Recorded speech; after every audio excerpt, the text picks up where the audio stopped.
राष्ट्र नायक की श्रेणी में भारत माता के वही सपूत हैं जिनका पूरा जीवन भारत माता के लिए समर्पित था, स्वदेश और स्वधर्म के लिए जिन्होंने अपना जीवन समर्पित किया, जिन्होंने घास की रोटी खानी मंजूर की, लेकिन विधर्मियों के सामने झुकना कभी मंजूर नहीं किया।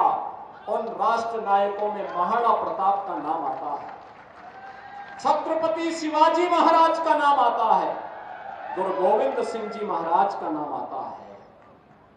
बहनों और भाइयों, स्वतंत्र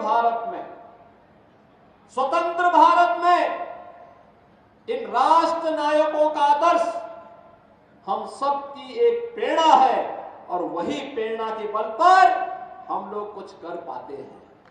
और इसीलिए हम कहना चाहते हैं बहनों और भाइयों, इन राष्ट्र नायकों का सम्मान हर हाल में होना चाहिए। जो लोग इन राष्ट्र नायकों को सम्मान नहीं दे सकते वे किसी मानसिक विकृति के शिकार हैं और उनके उपचार की आवश्यकता है, उनको व्यापक उपचार की आवश्यकता है, क्योंकि राष्ट्र नायकों का सम्मान के बगैर वर्तमान पीढ़ी आगे नहीं बढ़ सकती, उनको एक नई प्रेरणा प्राप्त नहीं हो सकती। वर्तमान पीढ़ी को प्रेरणा प्राप्त होती है महापुरुषों के जीवन चरित्र से, उनके व्यक्तित्व और कृतित्व से। और महाराणा प्रताप ने अपने जीवन कालखंड में ही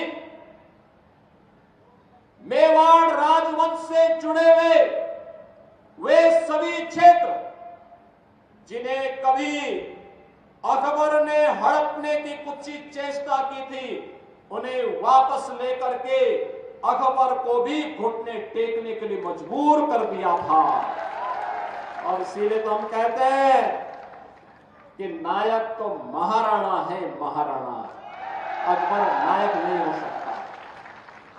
नायक छत्रपति शिवाजी महाराज हैं जिन्होंने औरंगजेब को घुटने टेकने के लिए मजबूर किया और घुटते घुटते बेमौत मरने के लिए मजबूर कर दिया था। इसलिए नायक छत्रपति शिवाजी महाराज हैं, औरंगजेब नहीं हो सकता है।